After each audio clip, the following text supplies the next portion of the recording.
வணக்கம் சகோதர சகோதரிகளே. இன்னைக்கு நாம பார்க்க போற காணொளி கொடைக்கானல் நகரில் இருக்கக்கூடிய கத்தோலிக்க தேவாலயங்களின் தொகுப்பு. Anuja enterprise redefining airflow with top quality fans. உங்கள் factories, showrooms, church, reception area, religious places, auditoriums என அனைத்திற்கும் தேவையான ஃபேன்கள் நாங்கள் தயார் செய்து தருகின்றோம். Contact Anuja enterprises 9029148397. முதல்ல நம்ம பார்க்க போறது சீனிவாசபுரம் அப்படிங்கிற பகுதி.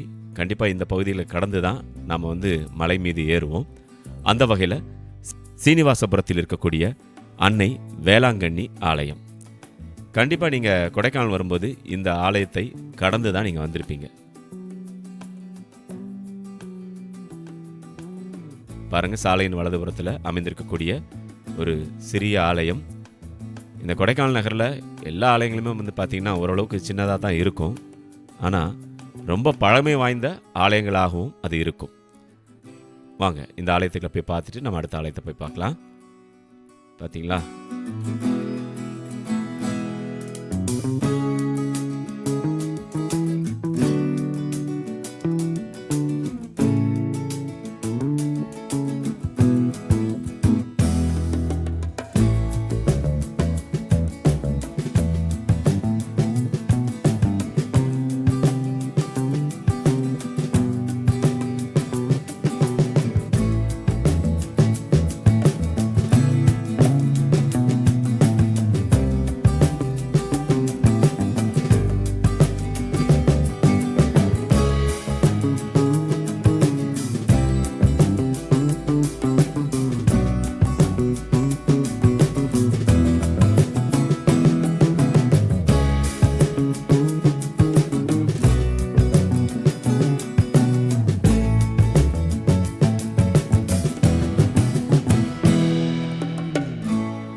ஆலயத்தை பற்றிய கல்வெட்டு குறிப்புகள் வாசலில் வச்சிருக்கிறாங்க.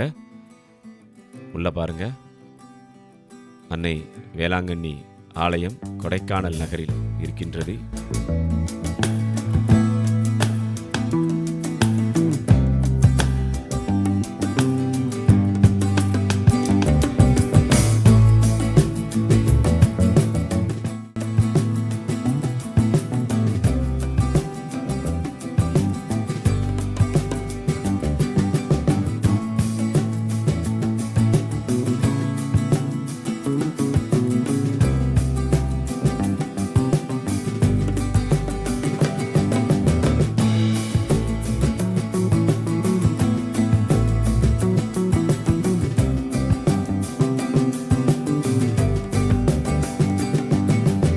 ஆலயத்துக்குள்ளே பாருங்க, அன்னை வேளாங்கண்ணியின் அற்புதமான ஒரு சுரூபம் வைக்கப்பட்டிருக்கின்றது. அதே போன்று புனித அந்தோனியாருக்கும் அழகான ஒரு சுரூபம் பாருங்க, எவ்வளோ அழகா இருக்கு பார்த்தீங்களா. எல்லாம் பக்கத்தில் மாதாவுடைய அனைத்து காட்சிகளும் அங்கே புகைப்படமாக வைக்கப்பட்டிருந்தது. வெளியே அந்த காம்பவுண்டை ஒட்டி பார்த்தீங்கன்னா அழகான ஒரு கொடிமரம். நண்பர்களே, அற்புதமான இயற்கை எழில் சார்ந்த இந்த இடத்துல பாருங்க, புனித அந்தோனியாருக்கென்று ஒரு சிறிய கெபி, அதுக்கு மேலே கொடிமரம் இருக்கிற மாதிரி அமைச்சிருக்கிறாங்க. பாருங்கள், ரொம்ப அழகான ஒரு கொடிமரம். இந்த பாருங்கள், புனிதர்களுடைய திருவுருவங்கள் அந்த கொடிமரத்தை சுற்றி வைத்திருக்கின்றார்கள். இப்படி சுற்றி சுற்றி ஒவ்வொரு புனிதர்களை இங்கே குறிப்பிட்டிருக்கின்றார்கள். நல்லா நீங்கள் வண்டியை ஓரமாக பார்க் பண்ணிவிட்டு நல்லா ஓரமாக பார்க் பண்ணிடுங்க. ஏன்னா கொடைக்கானல் நகருக்கு வரக்கூடிய அனைத்து வாகனங்களும் இந்த வழியாகத்தான் பயணம் செய்வார்கள் அனைவருமே. ஸோ நல்லா வண்டியை நீங்கள் ஒரு ஓரம் கட்டி நிப்பாட்டிட்டு அதுக்கப்புறமா அந்த ஆலயங்களை பாருங்கள். சரி, வாங்க இப்போ அடுத்த ஆலயத்தை நம்ம பார்க்கலாம். அடுத்ததாக நம்ம பார்க்க போகிற ஆலயம் கொடைக்கானல் பெருமாள் மலையில் அமைந்திருக்கக்கூடிய புனித தோமையார் ஆலயம். எல்லாமே பாருங்க, அப்படி இயற்கை சார்ந்த ஒரு அற்புதமான ஒரு இடம் தான் கொடைக்கானல் பகுதி. அனைவருக்குமே தெரியும், எல்லோருக்கும் பிடித்த ஒரு சுற்றுலா ஸ்தலம். இதில் பல நூறு ஆண்டுகளுக்கு முன்பாக உருவாக்கப்பட்ட பல தேவாலயங்கள் இந்த பகுதிகளில் இருக்கின்றது. அதில் நம்ம இன்னைக்கு ஒரு சில கத்தோலிக்க தேவாலயங்களை நம்ம பார்த்துட்ருக்கோம். நண்பர்களே, இங்கே பாருங்கள், புனித தோமையாருக்கென்று அழகான ஒரு அற்புதமான ஒரு ஆலயம். இந்த ஆலயம் கொஞ்சம் பெருசாக தான் இருக்குது.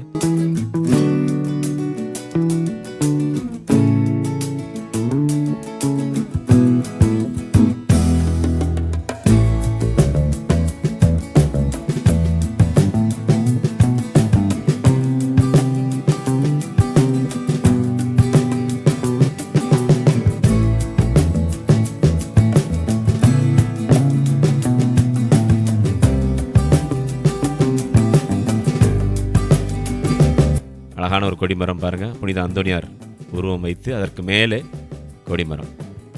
இந்த மாதிரி கொடிமரங்கள் நான் இந்த பகுதியில் தான் அதிகமாக பார்க்குறேன். நிறைய ஊர்களில் இப்படி வைக்க மாட்டாங்க, தனியாக இருக்கும் கொடிமரம்லாம். இங்கே பாருங்கள், அழகாக ஒரு கெபி மாதிரி வச்சு அந்த கெபிக்கு மேலே கொடிமரம் தாங்கி இருப்பது போல் இருக்கின்றது. பாருங்கள், அற்புதமாக இருக்குது. பாருங்கள், இடத்த பாருங்கள், எவ்வளோ கிளைமேட் எப்படி இருக்குது பார்த்தீங்களா? வண்ண வண்ண பூக்கள், இயற்கை சார்ந்த இடங்களாக அமைந்திருக்கின்றது.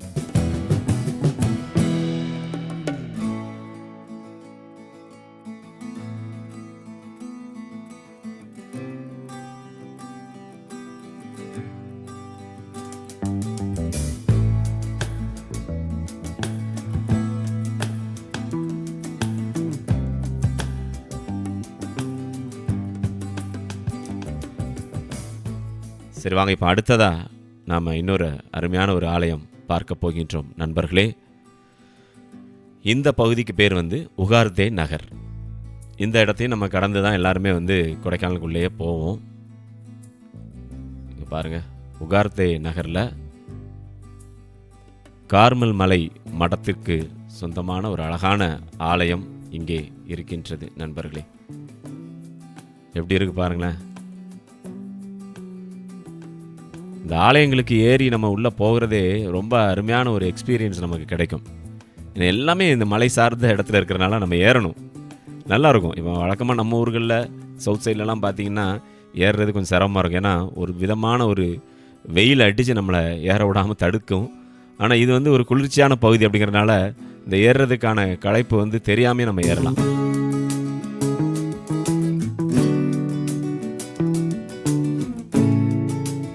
ஆனால் என்ன, கொஞ்சம் பலன் தேவை தான், அதை அட்ஜஸ்ட் பண்ணி தான் நம்ம ஏறி ஆகணும். ஆனால் ரொம்ப கடினமான பாதையெல்லாம் இல்லை, ஏறிடலாம். மனசு வச்சா ஏறிடலாம். பாருங்கள், பழமையான ஒரு ஆலய கட்டிடம்.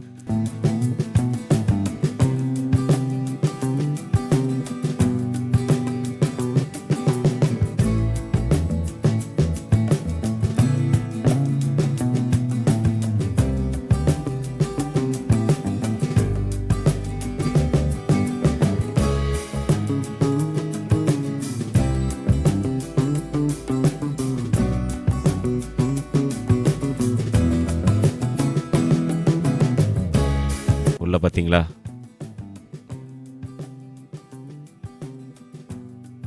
இங்கே அநேக ஆலயங்களுக்கு இந்த மரத்திலான வேலைப்பாடுகளுக்கு முக்கியத்துவம் கொடுத்து அமைக்கப்பட்டிருப்பதை பார்க்க முடிகின்றது. நீங்கள் கொடைக்கானல் வந்தீங்கன்னா ஒவ்வொரு ஆலயங்களும் பாருங்கள், அதிக அளவில் மர வேலைப்பாடுகள் தான் இருக்கும்.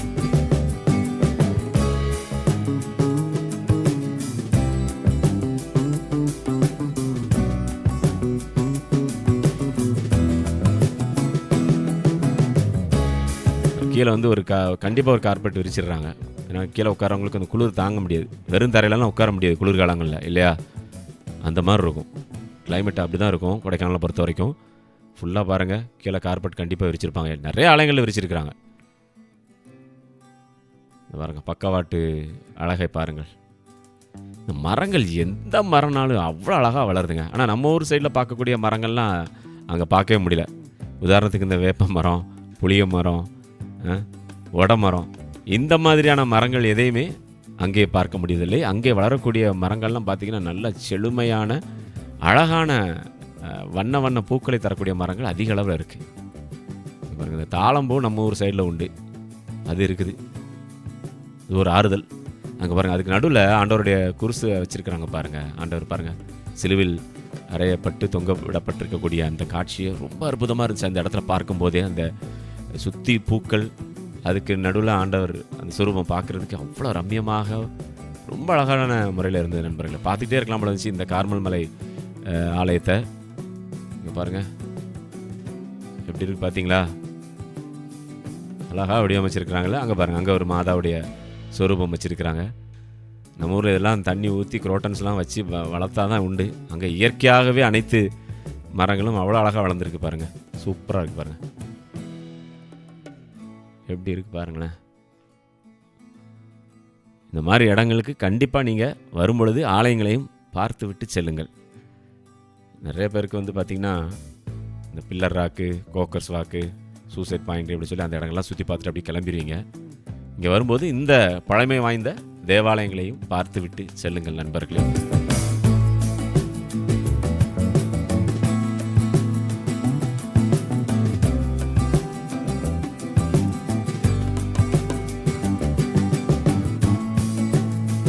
சரி வாங்க இப்போ அடுத்த ஆலயத்துக்கு போக போகிறோம். அந்த ஆலயம் தான் அங்கே தெரிஞ்சிட்டு இருக்கு பார்த்தீங்களா, குழந்தை இயேசு திருத்தலம். போலாமா? இது கார்மேல்புரம் அப்படின்னு சொல்லுவாங்க இந்த இடத்த. இங்கே வந்து மாதா உள்ளூரை சேர்ந்த 2 பேருக்கு காட்சி கொடுத்துருக்குறாங்க. 2016 அந்த அற்புதம் நடந்திருக்குது. ஒரு மணல் ஏற்றி கொண்டு வந்த ஒரு கூலி தொழிலாளி ஒருவருக்கு மாதா குழந்தை இயேசுவை கையில் வைத்த மாதிரியான காட்சி அவருக்கு தெரிந்திருக்கின்றது. அதன் நினைவாக இந்த சிற்றாலயம் இங்கே கட்டியிருக்கிறாங்க. முதல்ல அந்த கெபியை நீங்கள் பார்த்துருங்க. பார்த்துட்டு அடுத்து குழந்தை இயேசு கோவிலுக்கு வந்து நீங்கள் போங்க. இங்கே பாருங்கள்,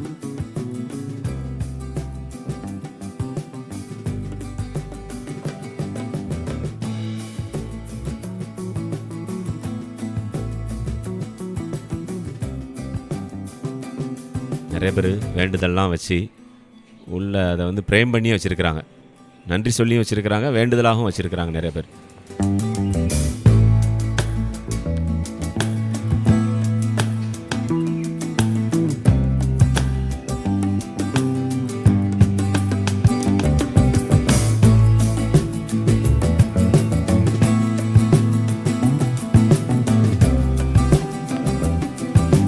வாங்க இந்த குழந்தை சாலையத்தை பார்க்கலாமா?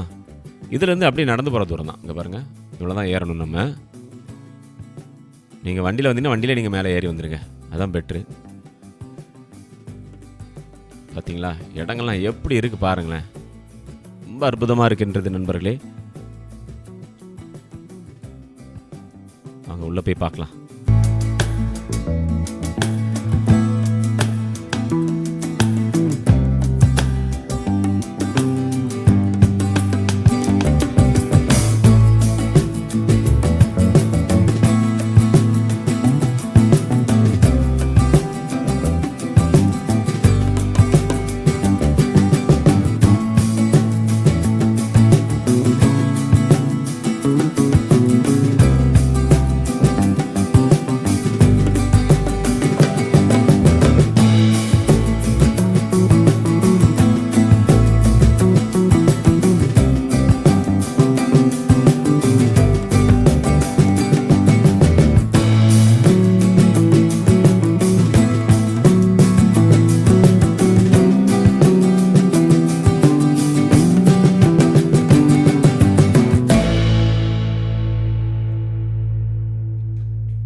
ஆலயத்தினுடைய முன்புற தோற்றத்தை பாருங்கள்.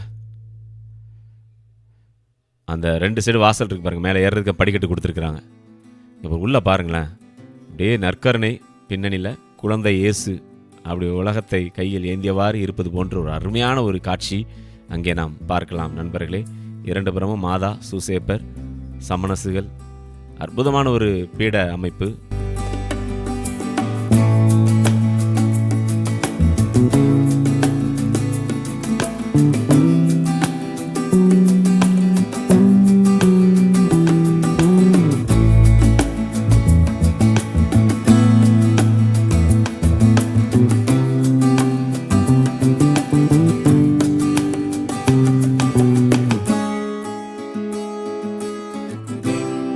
குழந்தை வரம் வேண்டி மக்கள் அங்கே வச்சிருக்கிறதெல்லாம் பார்த்தீங்களா, நிறைய ஃபோட்டோக்கள்லாம் இருக்குது பாருங்களேன். இங்கே பாருங்கள் போட்டு நன்றி மடல் பார்த்தீங்களா.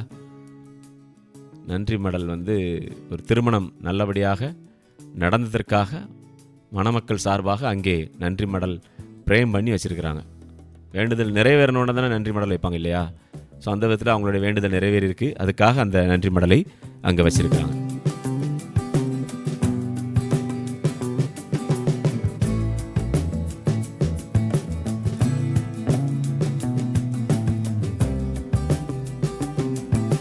ஆலயத்தினுடைய தோற்றத்தை பாருங்கள், பார்த்தீங்களா. இங்கேயும் கார்பெட் விரிச்சிருக்கிறாங்க பாருங்கள். தரையில் யாரும், வெறும் தரையில் யாரும் உட்கார முடியாது, நம்ம ஊர் மாதிரி.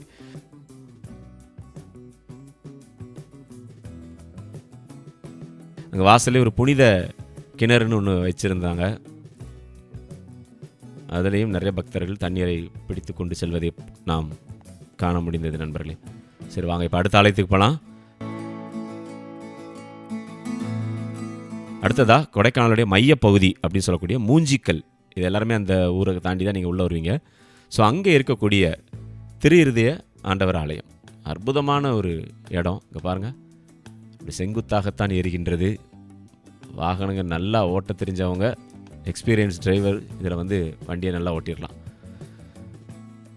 இந்த உயரமான இடத்துல இந்த ஆலயத்தை பார்க்கும் பொழுது அவ்வளோ அழகாக இருக்கின்றது. அதே மாதிரி அங்கேருந்து கீழே பார்க்கும் பொழுது பிரமிப்பாக இருக்கின்றது. அப்படி ஒரு இடத்துல தான் திருஹிருதய ஆண்டவர் ஆலயம் அமைந்திருக்கின்றது. நீங்கள் மூஞ்சிக்கல்ல கரெக்டாக மூஞ்சிக்கல் ஜங்ஷனில் பார்த்தாலே தெரியும், அந்த லெஃப்ட் சைடில் ரோடு ஏறும், அது கிட்ட தான் இருக்குது. நீங்கள் மூஞ்சிக்கல்ல இருந்து பார்த்து சுற்றி ஒரு ரவுண்டு பாருங்கள், இந்த கோபுரம் தெரியும். நீங்கள் அதை வச்சு இந்த ஆலயத்திற்கு சுலபமாக வந்துவிடலாம். ஆலயத்தினுடைய உள்புற தோற்றத்தை பாருங்கள். இங்கேயும் பார்த்தீங்களா கார்பெட் வச்சுருக்கிறாங்களா பாருங்கள். இங்கே பாருங்கள், பீட அலங்காரம் நான் பார்த்த ஆலயங்களில் கொடைக்கானலில் இந்த ஆலயத்தில் ரொம்ப சிறப்பாக இருந்தது. ரொம்ப அருமையாக இருந்துச்சு. பாருங்கள், அனைத்து புனிதர்களும் அந்த சுரூபத்தில், அந்த பீடத்தில் சுரூபமாக இடம்பெற்றிருக்கின்றார்கள். பாருங்கள், அற்புதமான ஒரு பெயிண்டிங் ஒர்க்கு ரொம்ப சூப்பராக பண்ணியிருந்தாங்க. மூஞ்சிக்கல் பகுதியில், கொடைக்கானல் மூஞ்சிக்கல் பகுதியில் திருஹிருதய ஆண்டவருடைய இந்த ஆலயம் கண்டிப்பாக நீங்கள் பார்த்துட்டு வாங்க. ஆலயத்துடைய வெளிப்புற தோற்றத்தை பாருங்கள். ஆலயத்தை சுற்றி இருக்கக்கூடிய பகுதிகளெலாம் பாருங்களேன், என்ன அருமையாக இருக்குது பாருங்கள், என்ன அருமையாக இருக்குது பாருங்கள். ஆஹா, ரொம்ப பிரமாதமாக இருக்குது. சரி வாங்க.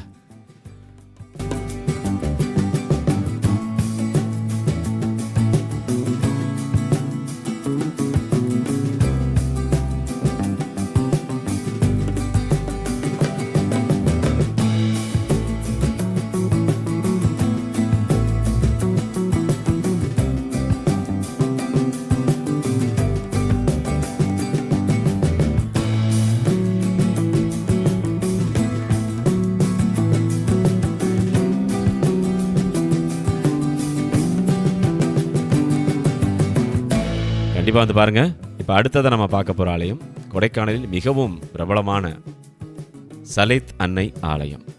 இந்த ஆலயத்தை யாராலும் மறக்க முடியாது இல்லையா? மிகவும் பழமை வாய்ந்த ஒரு ஆலயம் கொடைக்கானல் நகரில். நிறைய திரைப்படங்களில் இந்த ஆலயத்தினுடைய தோற்றம் இடம்பெற்றிருக்கின்றது. நிறைய பக்தர்கள் சாதி மதம் பார்க்காமல் ஆலய திருவிழாவில் பங்கேற்பது இந்த ஆலய திருவிழா அப்படின்னு சொல்கிறாங்க. பாருங்கள், மேலே ஏறும்போதே சிலுவைப்பாடு ஸ்தலம், நிறைய பேர் சிலுவைப்பாடில் அதில் வந்து ஒவ்வொரு ஸ்தலமாக வந்து ப்ரேயர் பண்ணிட்டு தான் மேலேயே வர்றாங்க.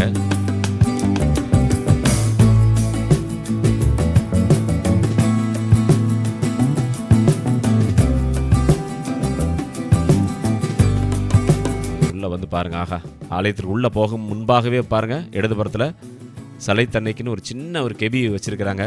படிகள் ஏறி தான் நம்ம அந்த உயரத்தில் போய் நம்ம பார்க்க வேண்டும். நீங்கள் அங்கேருந்து பார்க்கும் பொழுதும் கொடைக்கானலுடைய முழு அழகையும் பார்த்து ரசிக்கலாம். கொஞ்சம் கவனமாக நின்று பாருங்கள். உயரமான ஒரு இடத்துல இருக்குது இந்த இடம். அருமையான இடம். நீங்கள் கொடைக்கானலில் ஊர் சுற்றி பார்க்க வருவீங்க. வரும்பொழுது இந்த 200 ஆண்டுகள் பழமை வாய்ந்த ஆலயங்கள் நிறைய இருக்குது கொடைக்கானலில். அதில் ஒரு சில ஆலயங்கள் ரோமன் கத்தோலிக் ஆலயங்கள் இன்றைக்கி நம்ம பார்த்துட்ருக்கோம்.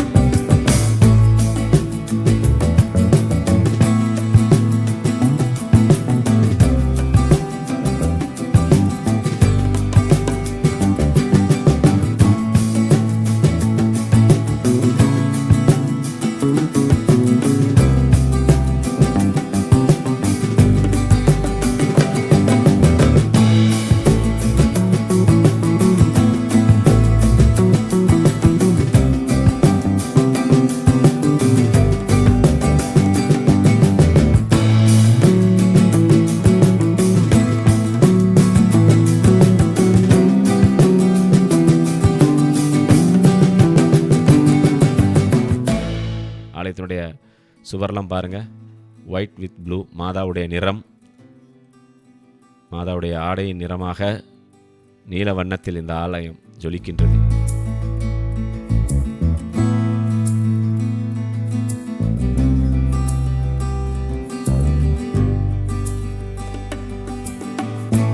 பாருங்க, பீடத்தை பாருங்க. ஆஹா, இங்கே இருக்கக்கூடிய சுரூபங்கள்லாம் வெளிநாடுகளில் இருந்து வந்த சுரூபம் சொல்கிறாங்க.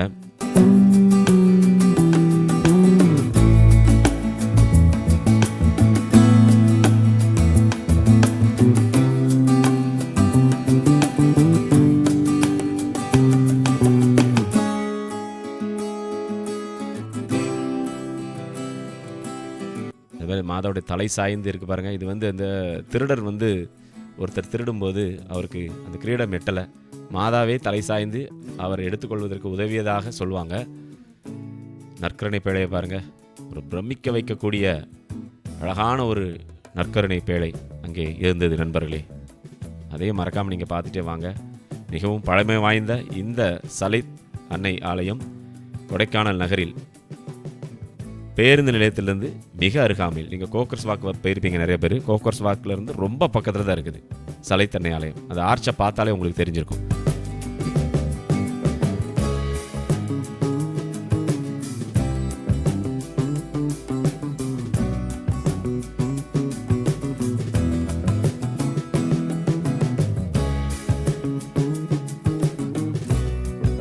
கொடிமரம் பாருங்கள், அருமையான கொடிமரம்.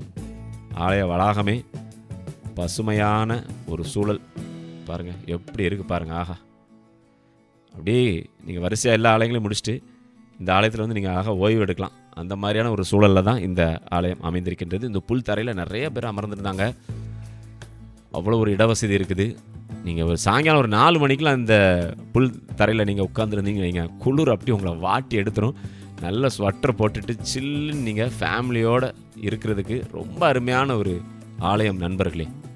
மன அமைதியும் உங்கள் மனதிற்கு ஆறுதலையும் அள்ளி தருகின்ற ஒரு அற்புதமான ஒரு இடம் கொடைக்கானல் நகரில் பேருந்து நிலையம் அருகில் இருக்கக்கூடிய சலைத் அன்னை ஆலயம்.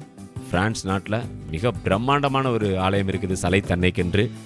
அதற்கு அடுத்தபடியாக உலகின் 2வது சலைத் அன்னை ஆலயம் கட்டப்பட்டது கொடைக்கானல் நகரில் இந்த பகுதியில் தான். எப்படி இருக்கு பாருங்க இடம்.